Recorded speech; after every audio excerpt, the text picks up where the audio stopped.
महाराज का आगमन हुआ और भगवान का नामकरण हुआ जब ठाकुर जी 1 साल के हो गए। और ठाकुर जी का नाम क्या रखा गया? बोले शुक्ले रक्तस्तथा पीत इदानिम कृष्णताम गत। ठाकुर जी का नाम कृष्ण रखा गया। करशतीति कृष्ण, जो सबको अपनी ओर आकृष्ट करे उसका नाम है कृष्ण। जो एक बार उनको देख ले, सुन ले, निहार ले, किसी भी रूप में उनका आस्वादन कर ले, वो उन्हीं का ही हो जाएगा। ऐसे जो स्वभाव वाले हैं उनका नाम है कृष्ण। उनका नाम है कृष्ण। ठाकुर जी का नाम कृष्ण रखा गया। अब धीमे धीमे ठाकुर जी ने बड़े है गए। कितने साल के गए? 3.5 वर्ष के ठाकुर जी है गए। और 3.5 वर्ष के ठाकुर जी होते ही अब धीमे धीमे मैया ने एक छूट दे दी। लाला नेक नेक घर से बाहर निकल के जावे लगे। ठाकुर जी के सखा बन गए। मधुमंगल, श्री दामा, तन सुखा, मन सुखा, धन सुखा, सुबल, तो ये सब ठाकुर जी के सखा हो गए। और ये सब ठाकुर जी से खूब बड़े हैं आयु में। सबसे छोटे अपने सखान में हैं श्री ठाकुर जी, लेकिन अपनी समस्त सखा मंडली के स्वामी बने रहते हैं, आचार्य बने रहते हैं। और ठाकुर जी का स्वभाव क्या है पता है? अपनी मंडली बड़ी करनी है ठाकुर जी को। नंद भवन से सवेरे सवेरे निकलते हैं, सखाओं के साथ पूरे गोकुल में भ्रमण करते हैं। जिस घर के बालक की शैतानियां पता चलती हो, चीख आती हो, जैसे छोटे छोटे बालक यहां चीखते रहते हैं ना, ये देखो वो चीख रहा है, या ये लाला भी चीख रहा था। ऐसी ठाकुर जी जैसे चीख सुनते हैं किसी बालक की, तुरंत कहते मधुमंगल इसको भी अपनी मंडली में शामिल करो, अपने लायक है बिल्कुल। कोई बालक बिल्कुल सीधा साधा, कुछ बोलता नहीं, चुपचाप बैठा रहता, ठाकुर जी कहते हैं हमारे मतलब को ना याद छोड़ो। जो तेज तर्रार बालक है ठाकुर जी उनको पकड़ते, वाह अपनी मंडली फौज बना रहे हैं ठाकुर जी। बाल गोपाल चौर प्रचार प्रसार मंडल रजिस्टर्ड संस्था है ठाकुर जी की, और उसके प्रेसिडेंट हैं 3.5 वर्षीय श्री कृष्ण। अपने सखाओं के साथ ठाकुर जी खूब लीला करते हैं। कैसी कैसी लीला करते हैं? बोले श्रृंग यज्ञनिडम शशि जलद्विज कंटकेभ्य क्रीड़ा परावति चलौ स्वसितो निषिद्धुम ग्रह्याणि कर्तुमपि यत्र तदनन्यो शोकात आपतुरलम मनसो नवस्थाम। श्रृंगी गैयाओं के सींग पे लटक करके गैयाओं को झूला बना करके उन पे सैर करना, ये इनका काम है। छोटे छोटे हैं सबरे, गैया के सींग पे चढ़ जाते हैं। जब वो बैठी होती है, जैसी खड़ी हो जाती गैया तो उनका झूला बन जाता है। लटक गए, अब वह गैया को पामते कि हमें चल दौड़, और गैया जैसी दौड़ती तो ठाकुर जी सिंग पकड़ करके महाराज पूरे झूला बना देते हैं गैया को। कभी कभी गैया के सींगों में नंद बाबा घी लगाते हैं, चीकने हो जाते हैं सींग। ठाकुर जी जैसी पकड़ते हैं सिंग पकड़ करके जैसे ही हिलाते हैं गैया को, गैया खड़ी हो जाती है। गैया कहे आज लाला तो मजा चखाऊं, रोज चढ़ जाए ऊपर है। सो गैया ठाकुर जी को लेके कहां भागती है? जहां 9 लाख गैयाओं का गोबर का ढेर है। धीमे धीमे ठाकुर जी के हाथ चिकने हो जाते हैं। जैसे छूटने लगता है ठाकुर जी के, ए गैया बैठ जा, गैया बैठ जा, देख मैं लुढ़क जाऊंगा, मैं गिर जाऊंगा, देख मेरे हाथ छूटवे वाले हैं। गैया नहीं बैठती, गैया तो गोबर में जाकर खड़ी है। जा बोले यहां गिरो, बताऊं तुम्हें। ठाकुर जी कहें देख मैं गिर जाऊंगा, मैं गोबर में धस जाऊंगा पूरा। लेकिन गैया भी जीव है, लेकिन ठाकुर जी के संग आनंद करती है। सोई ठाकुर जी चिल्लाने लगे मैया बचाइयो, बाबा बचाइयो, देख जे गैया मुंह को मार रही है। यशोदा मैया ढूंढती ढूंढती आमे, इतने में ठाकुर जी को हाथ छूट जाए और गले गले तक गोबर में ठाकुर जी धस जाते हैं। मैया आके गौशाला में कहें लाला तू कहां है? ठाकुर जी गोबर में तो चिल्लाए मैया मैं जहां हूं। मैया जाके देखा तो बस मुख मुख दिख रहा है खाटू श्याम भगवान की तरह। सबरो तन चलो गिरिराज जी में, गोबर में। यशोदा मैया गई, अरे लाला तो कितनों नभाओ, कितनों धुबाओ, कितनों सुंदर बनाओ, गोबर में ही खेला आके। अब मैया बात ही करती रही कि वो निकाल यहां से। मैया जैसे तैसे जावे, लाला के हाथन ने पकड़ के और ऐसे निकाल के पूरे गोबर में ठाकुर जी। मैया यूं ही रखे लाला है तो गले ना लगाऊंगी, नहीं मैं गोबर में जाऊंगी। ठाकुर जी की देख देख देख मैया चैंटी काट रही है, वो कुछ चैंटी काट रही है। मैया के कहां काट रही है? बोले नीचे खड़ा तो कर तभी तो बताऊंगा। यशोदा मैया नीचे बैठ के लाला जैसे छोड़े सोई ठाकुर जी जोर से मैया के अंक में भर जाते, बोले अब लगो गोबर, अब तो मेरे संग नहानो पड़ेगो, मैं अकेलो नहीं नहाऊंगो। यशोदा मैया कहीं लाला तो ये उधम कौन सिखावे? बोले मधुमंगल सिखावे। फिर अकेले नहीं नहाते ठाकुर जी, यशोदा मैया के संग स्नान करते हैं। श्रृंगी, अग्नि, ये सब ठाकुर जी की बाल लीलाएं। बंधु ऐसी लीला ठाकुर जी ने किसी अवतार में नहीं की, केवल कृष्णा अवतार। इसलिए हमारा ब्रज वृंदावन इतना श्रेष्ठ है क्योंकि वहां ठाकुर जी अपनी प्रभुता भूल गए, वो सब करने लगे जो कोई सोच नहीं सकता।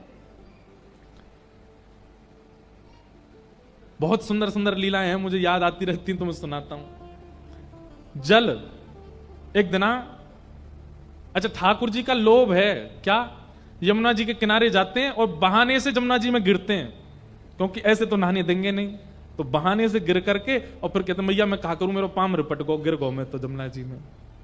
तो मैया और बाबा दोनों ठाकुर जी को यमुना जी के तट पे नहीं जाने देते। आज ठाकुर जी सुबह रहते ही रो रहे हैं, ना खा रहे हैं ना पी रहे हैं। मैया तो बोल रहे मैं नहाऊंगो ना, पर मुझे यमुना जी पे जानो है, मैं यमुना जी पे जाऊंगो। शाम है गई, नंद बाबा बोले यशोदा मैया, यशोदा तू चिंता मत कर, मैं ले जा रहा हूं आज संग में, मैं हाथ पकड़ के लेके जाऊंगा, नहा दूंगा। अब रो रो दिन भर को हैगो, ना खा रो ना पी रो, जाए मैं ले जाऊं। लाला देख लियो नहीं हो मत, ना नहाऊंगा मैया। बाबा को उंगली पकड़ करके ठाकुर जी गए जमुना जी, और जैसे ही जमुना जी दिखने लगी दूरते ही, सो धीमे धीमे उंगली छोड़ करके पाम पकड़ने लगे। बाबा तुम मेरे बाबा ना हो? बोले हूं लाला, क्या बात है? बस एक बार नेक डुबकी लगाऊंगा फिर बाहर आ जाऊंगा, एक बार ना लाला, जे काम नहीं होगा, जमुना जी में नहीं जाएगा तू, गहरो मगरमच्छ है, कछुआ तू खींच ले जाएंगे ना बाबा, कछु ना होगा, एक डुबकी लगाऊंगा। नहीं बिल्कुल नहीं नहाएगो। अच्छा बाबा बस पाम गीले करूंगा फिर आ जाऊंगा, नेक पाम डाल के बैठ जाऊं जमुना जी में। बालकों का कईयों का जल से बहुत स्नेह होता है, ऐसे ठाकुर जी। और यमुना जी तो पटरानी है ठाकुर जी की। अब बाहर की लीला में तो बालक जिद कर रहा है यमुना जी की, पर निकुंज की लीला में तो श्री यमुना जी कह रही हैं ठाकुर जी ब्रज में जन्मे हो, एक मोह तो सुख दो, अपने चरण स्पर्श मोह तो प्रदान करो। ठाकुर जी कहें अच्छा एक और बात, पत्नी से सब डरते हैं भैया, आप सब लोग ज्यादा एक्सपीरियंस्ड हो, हमको तो है नहीं। ठाकुर जी की पत्नी है कौन? यमुना जी, पटरानी है।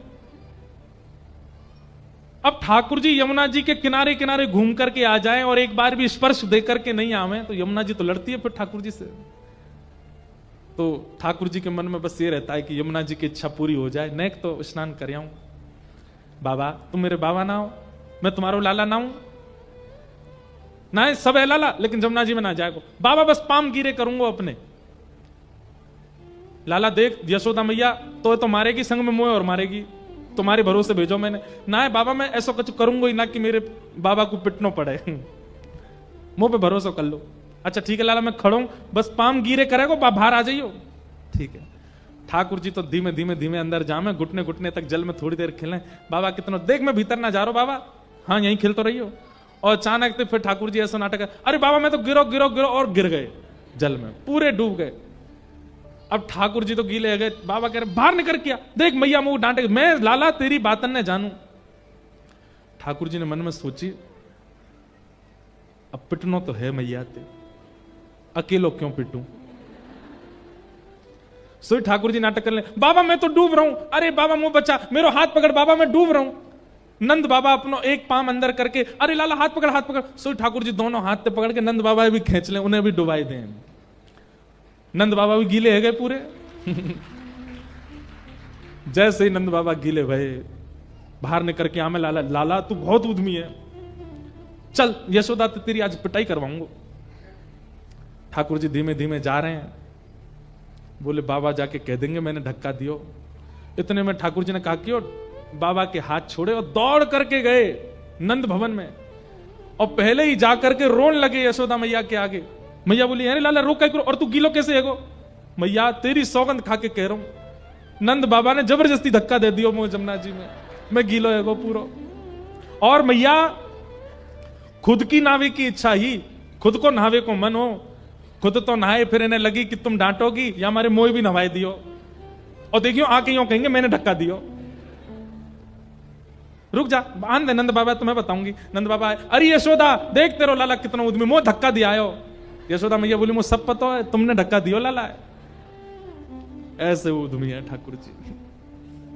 लेकिन इन सब लीलाओं से कर क्या रहे हैं ठाकुर जी? सबके चित्त को अपनी ओर खींच रहे हैं। कई बार श्रद्धा से, यज्ञ से, ज्ञान से आप उनके समीप नहीं जा पाते। कई बार ज्ञान, श्रद्धा, यज्ञ, नियम ये सब रुकावट बन जाते हैं भगवत प्राप्ति में। इसलिए ठाकुर जी ने विचार किया कि अब ऐसी लीला की जाए जहां पर यज्ञ नहीं है, जहां पर नियम नहीं है, जहां पर ज्ञान नहीं है, जहां पर वैराग्य नहीं है, जहां पर कर्म की प्रधानता नहीं है। बस मेरी लीला और सबका मुझसे प्रेम हो जाए। कम से कम इसी बहाने मैं प्रिय लगूंगा, इससे इनके पाप तो कटेंगे, इससे सबको मेरी प्राप्ति तो हो जाएगी।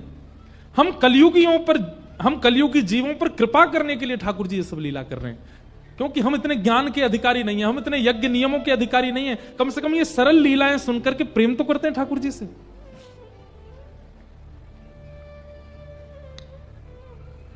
ठाकुर जी लीला करते हैं। ग्वाल बालों के संग खेल रहे थे, सब ग्वाल बाल पतले दुबले से। ठाकुर जी बोले अरे मैं इतनो गदमद रासो, दाऊ दादा ऐसे तगड़े, तुम सबरे पतरे से काई को? अरे लाला तू तो राजा को लाला है, तो खावे पीवे को मिले, हम तो क्यों? तुम सबके घर में गैया हैं, हम लोग गोकुल में रहे, हर घर में जहां 100 गाय हैं उसको गोकुल कहते हैं। क्यों ना पियो दूध घी दही? अरे लाला कंस ने कर लगा रखो, टैक्स, हर ब्रजवासी को इतनो दूध घी दही मथुरा भेजनो पड़े, नहीं अगर करेंगे तो कंस हमें मार देगो। तब ठाकुर जी ने मन में विचार किया, अभी तो ये सब लोग मेरी बात समझेंगे नहीं, पर कंस के यहां दूध घी दही जाने कैसे रुके, ये कैसे मथुरा में आवागमन बंद करवाऊं दूध घी दही का। तब ठाकुर जी बोले ठीक है, चोरी करेंगे और चोरी कर करके खाएंगे, लुटाएंगे। ब्रज को दूध, ब्रज की गैया को दूध, ब्रज के माखन, ब्रज की दही बाहर नहीं जाएगी, ब्रज में ही रहेगी। ये कंस अधिकारी नहीं है ब्रजवासी सेवा करें गैया की और वहां से जो दूध निकले वाकू बैठ के पीवे, ये कंस को अधिकार नहीं है। और ठाकुर जी ने चोरी करना प्रारंभ किया। गोपियों के घर घर जाके ठाकुर जी चोरी करने लगे, ग्वाल बालों के संग जाते हैं, ऊधम मचाते हैं। सब लीलाएं थोड़ी थोड़ी सबने सुनी है।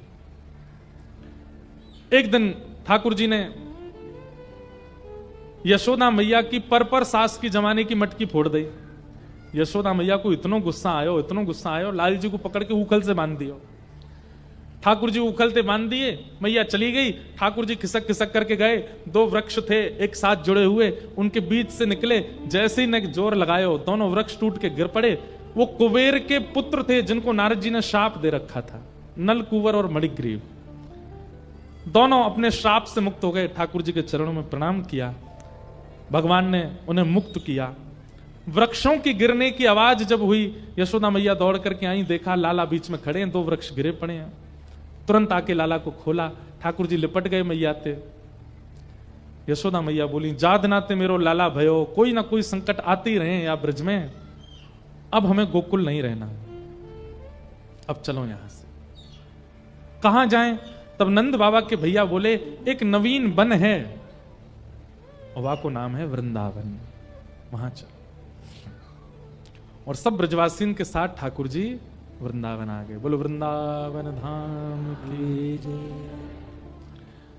वनम वृंदावनम नाम पशव्यम नवकाननम, गोप गोपी गवाम सेव्यम, पुण्याद्री तृणवीरुधम। कि वृंदावनम संप्रविश्य सर्वकाल सुखावहं, वीक्ष्यासीदुत्तमा प्रीति राम माधव यो नृप। वृंदावनम गोवर्धनम यमुना पुलिनानि च, वीक्ष्यासीदुत्तमा प्रीति राम माधव यो नृप।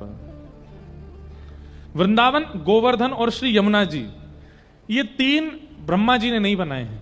पूरी सृष्टि ब्रह्मा ने बनाई है, पर इन तीनों का निर्माण ब्रह्मा जी ने नहीं किया। तो फिर इन तीनों को किसने बनाया? हम सब गाते हैं श्यामा हृदय कमल सो प्रगट्यो, श्यामा हृदय कमल सो प्रगट्यो। वृंदावन का निर्माण ब्रह्मा ने नहीं किया, ये किशोरी जी ने बनाया है। गिरिराज जी का निर्माण ब्रह्मा ने नहीं किया, किशोरी जी ने बनाया है। और श्री यमुना जी का निर्माण ये भी किशोरी जी से हुआ है। जब किशोरी जी ठाकुर जी के साथ रास विहार कर रही थी निकुंज में, तब रास करते करते जो श्रम बिंदु, प्रश्वेत के बिंदु किशोरी जी के और ठाकुर जी के तन से प्रकट हुए, वही यमुना बनकर के बहने लगे। किशोरी जी का हृदय ही श्री गिरिराज जी के रूप में प्रकट हुआ और किशोरी जी के हाथ की कलाकृति ही श्रीधाम वृंदावन है। ये ब्रह्मा ने नहीं बनाया है।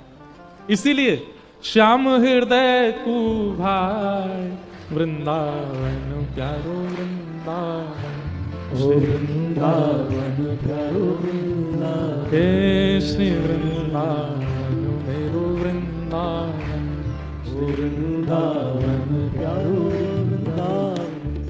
वृंदावन का निर्माण किशोरी जी ने किया है, इसलिए ठाकुर जी को बहुत प्रिय है। ये जो शब्द यहां लिखे गए ना, वो इसी विषय से लिखे गए।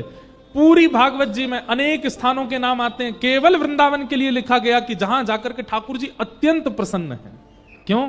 क्योंकि किशोरी जी के द्वारा निर्माणित वृंदावन में आए हैं ठाकुर जी, इसीलिए लिखा ये श्यामा हृदय कमल सो प्रगट्यो, श्याम हृदय को भाई वृंदावन प्यारो वृंदावन।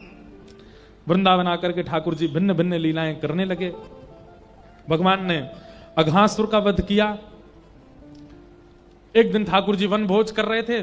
ठाकुर जी इतनी सहजता से किसी के यहाँ की रोटी खा रहे हैं, किसी के साग खा रहे हैं, मधुमंगल के मुंह पर लगी हुई कड़ी चाट गए ठाकुर जी। ब्रह्मा जी को लगा राम राम राम, ये परमात्मा है, ये भगवान है। ये ग्वाल बाल जो बेचारे पवित्र भी नहीं रहते, इन सबके मुख पर लगी हुई कड़ी चाट गए ठाकुर जी। और ब्रह्मा को ठाकुर जी की लीला पर संशय हुआ, और ये संशय होते ही ठाकुर जी के समस्त ग्वाल बालों का हरण कर लिया ब्रह्मा ने। बंधुओं, आजकल भी कई लोग ठाकुर जी की लीला पर संशय करते हैं, तो हमारे मन में एक भाव आता है, जब ब्रह्मा जी कर सकते हैं तो हम तो मानव हैं। जब ब्रह्मा जी को संशय हो सकता है, इंद्र को संशय हो सकता है, तो हम तो मानव हैं। कई लोग कहते हैं आपके ठाकुर जी ने ऐसी लीला करी, आपके ठाकुर जी ने रास विहार किया, आपके ठाकुर जी ने ऐसा क्यों किया। तो मन में भाव आता है कि इनको क्या समझाएं, समझ जाएं तो अच्छा, नहीं समझे तो भाई ब्रह्मा नहीं समझे तो ये कैसे समझ जाएंगे। ब्रह्मा जी को लगा कि ये परमात्मा नहीं हो सकते, झूठन खा रहे हैं दूसरों की, और ठाकुर जी की परीक्षा लेने के लिए उनके ग्वाल बालों का, भगवान यमुना जी जल पीने गए थे, ग्वाल बालों का हरण करके ब्रह्मा ले गए। ठाकुर जी को पता चला कि ब्रह्मा ने यह क्रिया की है। भगवान ने अपने अंग से ही समस्त ग्वाल बाल पुनः प्रकट कर दिए और ब्रज में लीला करने लगे। एक साल बाद ब्रह्मा जी को लगा कि अब जाके देखूं कृष्ण बिना अपने ग्वाल बालों के किस स्थिति में हैं। जैसे ही आकर के देखा तो ब्रजमंडल में तो मधुमंगल, श्रीदामा, तन सुखा, जितने ठाकुर जी के ग्वाल बाल हैं, गैया बछड़ा बच्चियां, सब वैसे ही घूम रहे हैं। ब्रह्मा जी बोले, मैं तो इन सबको बंदी बना करके, हरण करके ब्रह्मलोक में छोड़ आया, नीचे कैसे आ गए। तब ब्रह्मा जी को पता चला कि ये वो नीचे नहीं आए हैं, श्री कृष्ण ही इन सब के रूप में घूम रहे हैं। समझ गए, बोले ओहो, ये तो परमात्मा है, मुझसे बहुत बड़ी भूल हो गई, मैंने इन पर संशय किया। ब्रह्मा जी ने मन में विचार किया कि भगवान से क्षमा मांग लूं, लेकिन खाली आज जाऊंगा तो शायद नाराज ज्यादा होंगे, पहले ब्रह्मलोक से सारे ग्वाल बालों को ले आऊं, उनको सुपुर्द करते हुए क्षमा मांग लूंगा तो शायद ठाकुर जी मुझे क्षमा कर दें। अब ब्रह्मा जी तो यहां पृथ्वी लोक पर आए हुए थे, ठाकुर जी ने ब्रह्मा जी को देख लिया कि पृथ्वी लोक पर विचरण कर रहे हैं, ठाकुर जी चले गए ब्रह्मलोक और ब्रह्मा का रूप धारण कर लिया, और ब्रह्मलोक में प्रवेश करके सबसे कह दिया, बोले हमारा एक बहलूपिया घूम रहा है नीचे, अगर वो ऊपर आवे तो उसको मार पीट के भगा देना, हमारी आज्ञा है।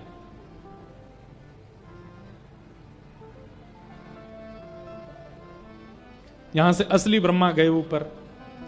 जैसे ही ब्रह्मलोक में प्रवेश किया उन्होंने, सब लोग उनको ऐसे घूर करके देखने लगे, बोले यही है बहलूपिया हमारे ब्रह्मा जी का।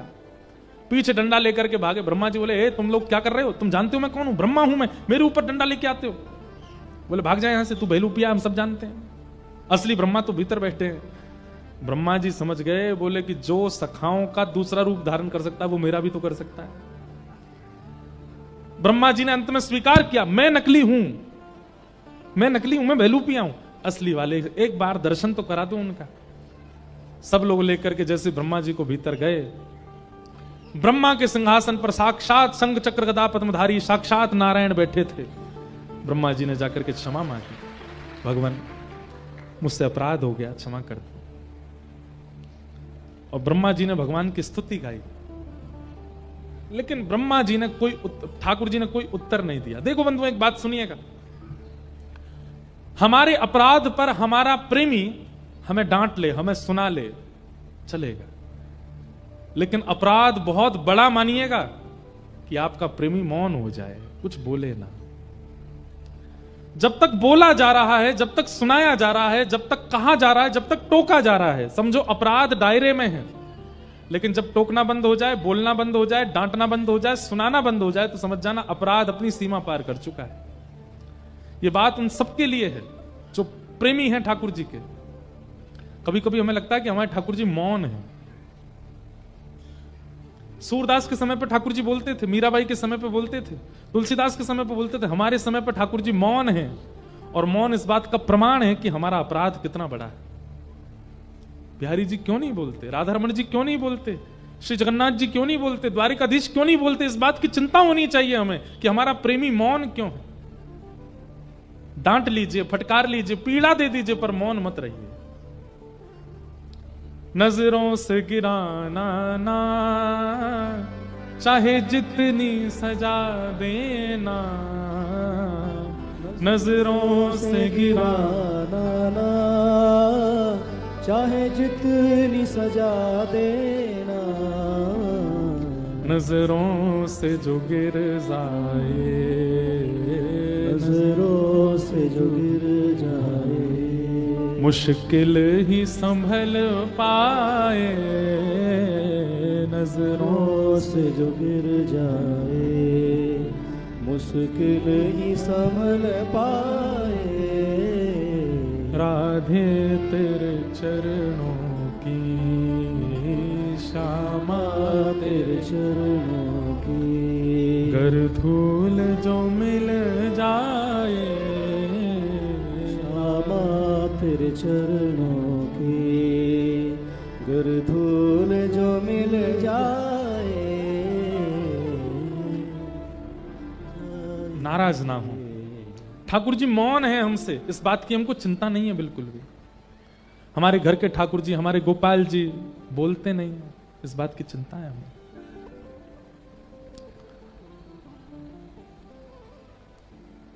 ब्रह्मा से मौन हो गए ठाकुर जी, कुछ नहीं बोले, और ग्वाल बालों को लेकर के वहां से चले गए। इसका मतलब ब्रह्मा का कितना बड़ा अपराध है, ये ब्रह्मा को अंदाजा लग गया। ठाकुर जी आए, अपनी लीलाएं करने लगे। वेणु गीत का प्रसंग आया, युगल गीत का प्रसंग आया, वेणु गीत का प्रसंग आया, कालिया नाग का मर्दन किया, सब लीलाएं सुनाई गईं। तत्पश्चात भगवान की गोवर्धन लीला प्रारंभ हुई। आज भगवान गौचारण करके आए हैं। सब ब्रजवासी के घर में महाराज 56 भोग बनाए जा रहे हैं। ठाकुर जी गए, यशोदा मैया से जाके बोले, मैया जी इतनो सारो भोग कौन के काजे बननो है? यशोदा मैया बोली, लाला जी सब जय जय के काजे बननो है। ठाकुर जी बोले, मैया कौन सो जय जय? सबसे बड़ो जय जय तो मैं हूं, मोते बड़ो जय जय कौन सो आगो? मैया ये सबरो भोग मैया लगा दे तू। यशोदा मैया बोली, बात ने मत बनाए कर, चल जा नंद बाबा ते जाके पूछ कौन है जय जय। ठाकुर जी गए नंद बाबा के पास, जाके बोले, बाबा जी इतनो सारो 56 भोग कौन के काजे बननो है? नंद बाबा बोले, लाला हम सब ब्रजवासीन को इष्ट है इंद्र, हम सब किसान हैं ना, और किसानन को देवता इंद्र है। क्यों? क्योंकि इंद्र प्रसन्न है करके वर्षा करे, इंद्र प्रसन्न है करके जब वर्षा नहीं करनी चाहिए तो ना करे, और इंद्र कभी कभी कोप करे तो ओलावृष्टि करे, अतिवृष्टि करे, अनावृष्टि करे। या हमारे इंद्र हमसे प्रसन्न रहे, हमारी फसल खराब नहीं हो, खेती बाड़ी चलती रहे, हमारा दाना पानी चलता रहे, या हमारे साल में एक बार 56 भोग बना के हम इंद्र की पूजा करें। ठाकुर जी बोले, अच्छा तो बाबा फसल तो सूर्य की कृपा से भी होवे, अगर सूर्य प्रकट नहीं भयो तो फिर फसल कैसे होएगी? तो एक काम करो बाबा, साल के 365 दिनान में एक दिना इंद्र की पूजा, एक दिना सूर्य की पूजा। सब ब्रजवासी बोले, भैया लाला की बात तो सही है, इंद्र के राजी है तो काम नहीं चलेगा, सूर्य भी राजी होने चाहिए। थोड़ी देर में ठाकुर जी बोले, अरे सुनो, इंद्र भी राजी, सूर्य भी राजी और वरुण राजी नहीं हुए तो वरुण की भी पूजा करो। अरे लाला अब तो 3-3 56 भोग लगाने पड़ेंगे। बोले हम भाई। थोड़ी देर बाद ठाकुर जी बोले, सुनो, चंद्रमा भी राजी होना चाहिए, क्योंकि रात में अगर चंद्रमा प्रकाश नहीं देगो तो इन सब फसलन में अमृत तत्व कैसे आवेगो। देख लो, सब राजी है, चंद्रमा नाराज है तो। करते करते ठाकुर जी ने 100 देवता गिना दिए और 156 भोग लगवा दिए। ब्रजवासी लोग बोले, लाला इतनी तो हमारी कमाई ना होगी जितना खर्चा है जाएगा। ठाकुर जी बोले, अभी तो लंबी लिस्ट है मेरे पास, 33 करोड़ देवता हैं, और एक भी अगर रूठ गया हो ना पिताजी तो हमारी फसल खराब हो जाएगी। तब सब लोग बोले, लाला तू कुछ और कहना चाह रहा हो, सांची बात कह। बोले, मैं यूं कहना चाह रहा हूं, पेड़ में लाखों पत्ते हैं, सब में पानी काई को डाल रहे हो, जड़ में पानी डालो ना, पेड़ अपने आप हरो भरो रह जाएगा। 33 कोटि देवता हैं, इन सबन के मूल आधार नारायण हैं, और वो नारायण हमारे ब्रज में श्री गिरिराज जी के रूप में विराज रहे हैं। उनकी पूजा करो। इनकी पूजा करोगे सब देवता आप अपने आप नाराजी हो जाएंगे। इंद्र भी राजी हो जाएगा, ब्रह्मा भी राजी हो जाएगा, सूर्य भी राजी हो जाएगा, चंद्र भी राजी हो जाएगा। सब ब्रजवासी बोले, लाला हम इतने बूढ़े हो गए लेकिन आज तक ये बात दिमाग में नहीं आई, तैने बताई। लेकिन लाला कहीं हमने इंद्र की पूजा बंद कर दी और वो नाराज है तो? अरे गिरिराज बाबा पे भरोसा रखो, जो इंद्र को मजा चकामेंगे। आप सबरे तो यावार गिरिराज जी की पूजा को चलो। और सब ब्रजवासी ठाकुर जी के पक्ष में आकर के और 56 भोग लोग करके सब गिरिराज जी जा रहे हैं। आहा, आगे आगे ठाकुर जी जय जयकार कराते हुए चल रहे हैं। सब ब्रजवासी अपने अपने घर के 56 भोग लेकर के श्री गोवर्धन जा रहे हैं। गिरिराज जी पहुंच गए, सबने अपनी अपनी बैलगाड़ी में 56 भोग निकाल के नीचे पधराई दिए। ठाकुर जी ने कही, परिक्रमा लगाओ गिरिराज जी की। सब ब्रजवासी गए, सबने जाकर के गिरिराज जी की परिक्रमा लगाई।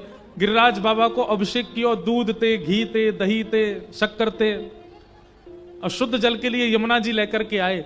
ठाकुर जी बोले, यमुना जी तो बड़ी दूर पड़ जाएंगी, सब गिरिराज जी तो प्रार्थना करो या गिरिराज पर्वत ही कोई जल को स्रोत प्रकट हो जाए। सबने प्रार्थना करी और तभी वहां मानसी गंगा प्रकट हो गई। बोलो मानसी गंगा महारानी की। बंधुओं, आज जो गिरिराज जी दिखते हैं ये तो गिरिराज जी का 0.1% दर्शन होता है। ठाकुर जी ने जब गिरिराज जी पूजे थे तब तो गिरिराज जी हिमालय पर्वत के समान थे, उनमें गुफाएं भी थी, झरने भी थे, खूब सुंदर सुंदर वृक्ष वल्लरियां भी थी। वो तो प्रतिदिन एक तिल भीतर जा रहे हैं पृथ्वी में श्री गिरिराज जी। अब जिनका दर्शन होता है ये तो उस समय का शिखर था, अब तो गिरिराज जी छोटे से रह गए। ठाकुर जी ने गिरिराज जी की पूजन करी, सब ब्रजवासी ने 56 भोग सजाए और सब ने परिक्रमा करके जैसे ही जय जयकार करी, बोल गिरिराज धारण की, श्याम सुंदर श्री यमुने महारानी की, श्री गोवर्धन नाथ की, पूछरी के लौटा की। प्यार, क्या बात है वंशी वारे, शाबाश। पूछरी के लौटा कौन है पता है आपको? श्री हनुमान जी महाराज। ये हनुमान जी कृष्ण लीला में ठाकुर जी ने इनसे कही, सुनो आपने राम अवतार में हमारी बड़ी सहायता करी, आप हमारे साथ एक साथ खड़े रहे। कृष्ण लीला में आप एक काम करो, बैठे बैठे केवल लीला को दर्शन करो। तो श्री हनुमान जी महाराज गिरिराज जी पर रहते हैं, वहीं से पूरी लीला देखते हैं ठाकुर जी की। ठाकुर जी गैया चराने गिरिराज जी पे जाते हैं तो ठाकुर जी के मन में आई कि मोकू कोई पहलवानी सिखावे। अब इतने बड़े बड़े राक्षसन को मारूं तो वो पहलवानी आनी चाहिए। तभी देखिए कि महाराज गिरिराज जी की तलेटी में एक पहलवान बैठो है। कहा नाम है उनको? पूछरी के लौटा श्री हनुमान जी महाराज। ठाकुर जी गए, अरे भैया तुम बड़े पहलवान हो, तुम्हारे हाथ ऐसे बढ़िया तगड़े, पांव ऐसे तगड़े, मोई भी ने पहलवानी सिखा दो। तो ठाकुर जी गैया चराने जाते हैं, गैया जितनी देर चरती हैं उतनी देर ये पूछरी के लौटा हनुमान जी ठाकुर जी को पहलवानी सिखाते हैं। ठाकुर जी को मुगदर उठानो सिखावे, ऐसे खूब दंड बैठक करवावे, ठाकुर जी को दौड़ लगवावे, ऐसे ठाकुर जी को आनंद करावे। अब ये हुप हुप प्यारे क्यों बोलते हैं? अभी आगे लीला आएगी। जैसे ही ठाकुर जी ने गिरिराज जी उठाए तो सब ब्रजवासी में सबसे पहलवान श्री हनुमान जी पूछरी के लौटा। तो गिरिराज जी जैसे ही ठाकुर जी ने उठाए तो गिरिराज जी कभी इतकू जामे कभी इतकू जामे, ऐसे गिरिराज जी है रहे हैं, ठाकुर जी बीच में खड़े हैं। तो जहां की तरफ गिरिराज जी जावे सब ब्रजवासी अपनी अपनी छड़ी लगा के पूरा बल लगावे कि गिरिराज जी ऊपर जाएं। लेकिन ब्रजवासी के छड़ी तो गिरिराज जी ऊपर जाएंगे। 21 किलोमीटर लंबे चौड़े गिरिराज जी छड़ी तो उठेंगे। तब ठाकुर जी इशारों करें हनुमान जी से, आप जाओ। हनुमान जी जाकर के सब ब्रजवासी के संग अपना हाथ लगा में गिरिराज जी ऊपर जाए। तो जैसे ही हनुमान जी जाकर के अपना हाथ लगा में सब ब्रजवासी पूछरी को लौटा, आगो पूछरी के लौटा की हुप हुप, जैसे जोर लगा के हैसा बोलते हैं ना, ऐसे सब हनुमान जी जब जोर लगा में तो सब कहें हुप हुप, जोर लगा में छड़ीन पे। और जैसे ही गिरिराज जी ऊपर हुए जाएं, सब कहें वाह प्यारे, क्या बात है वंशी वारे, शाबाश। इसलिए जय जयकार। नाथ द्वारा में इस जय जयकार का अलग अर्थ है। नाथ द्वारा में अर्थ ऐसा है कि ठाकुर जी जब ब्रज से चले गए तो श्री हनुमान जी महाराज नहीं, तो हनुमान जी ने भोजन पानी छोड़ दिया, अनशन पर बैठ गए, जब तक ठाकुर जी नहीं आएंगे तब तक भोजन नहीं करूंगा। तो जब श्रीनाथ जी मेवाड़ चले गए तो श्रीनाथ जी रोज याद करें, बोले भैया मैं तो गिरिराज जी जाऊंगा, मैं तो गोवर्धन जाऊंगा, मेरे पूंछरी के लौटा अन्न जल छोड़ के बैठे हैं। तो मेवाड़ के सब वैष्णवन को लगी कि भैया कहीं पूंछरी के लौटा के वजह से लाल जी वापस नहीं चले जाएं। तो वहां के सब वैष्णव कहें पूंछरी के लौटा की हुप हुप हुप हुप, मतलब दूर दूर। ए पूंछरी के लौटा तुम हमारे लाला को ज्यादा याद मत आइयो, नहीं तो हमारा लाला वापस गोवर्धन चलो जाएगा। तो उनकी भावना से हुप हुप प्यारे मतलब दूर दूर प्यारे, लाला के पास मत आओ, ऐसी भावना। सब ब्रजवासी ने 56 भोग लगाए और 56 भोग देखते ही 4 भुजा वाले श्री गोवर्धन नाथ प्रकट है गए। बोलो गोवर्धन नाथ की। सब ब्रजवासी ने देखे 4 भुजा वाले श्री गिरिराज जी प्रकट है गए। लाओ ब्रजवासियों भोग, लाओ ब्रजवासियों भोग, मांगन लगे। सब ब्रजवासी अपने अपने घर की सामग्री लेकर के जा रहे हैं और श्री गिरिराज बाबा को पवा रहे हैं। अब यहां ठाकुर जी को प्रेम से पान दो। गिरिराज धारण लीला ये तो हम कल सुनाएंगे, ठाकुर जी ने कैसे गिरिराज जी उठाए। आओ बड़े प्रेम और भाव से श्री गोवर्धन नाथ को प्रणाम करो। श्री गोवर्धन महाराज महाराज, तेरे माथे मुकुट विराज रहो। श्री गोवर्धन